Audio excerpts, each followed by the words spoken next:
I'm gonna record it like this because every time I hit record on here, it only lets me do a session, and then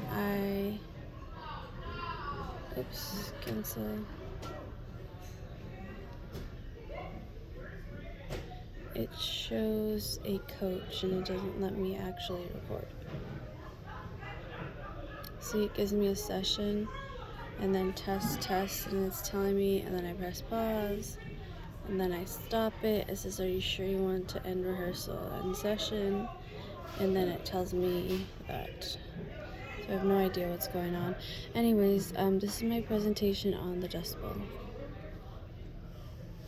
Okay, the Dust Bowl event has to be one of the most discouraging events that has happened in the 1900s. And what I mean by discouraging, there was so much dust, as you can see in the picture here, that created problems such as, I guess, kicking out farmers from their own homes, and also they would have to shovel the dust from their doors and their areas as they would do snow.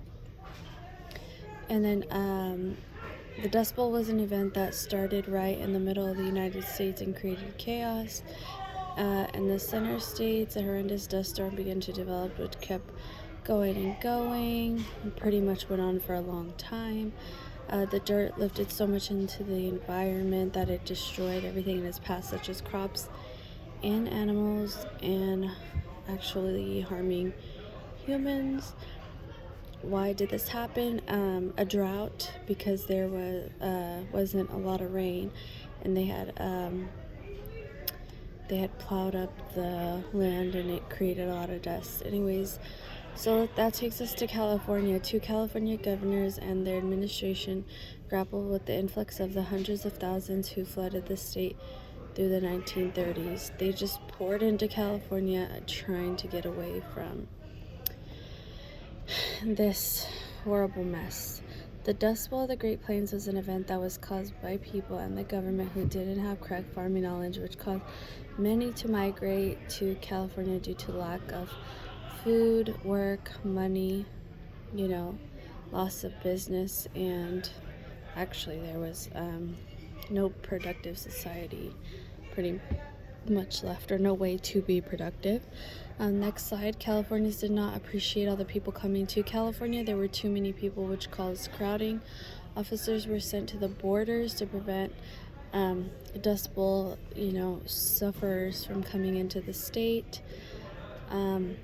They estimated that 850 million tons of topsoil had blown off the southern plains during the course of a year.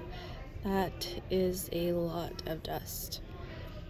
The most obvious environmental effect was the black sky. It made it look really dark.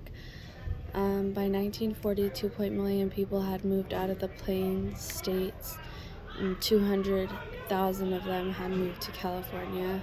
That's a lot of people. Society and culture, it's almost safe to say society didn't exist, because they're trying to they couldn't work, they couldn't do anything, because their animals, their crops, everything was dying. So moving on, as a part of Roosevelt's New Deal, Congress established the Soil Erosion Service and the Prairie State Forestry Project in 1935, which was a cool idea because he had them plant trees throughout these widespread areas in order to help prevent that from falling. For the people that did move out of Oklahoma, the end result wasn't as bad as they thought it was going to be. Knowing they had lost everything, they were actually pretty successful in coming over to California and making something out of their lives. And here's my references, and that's it.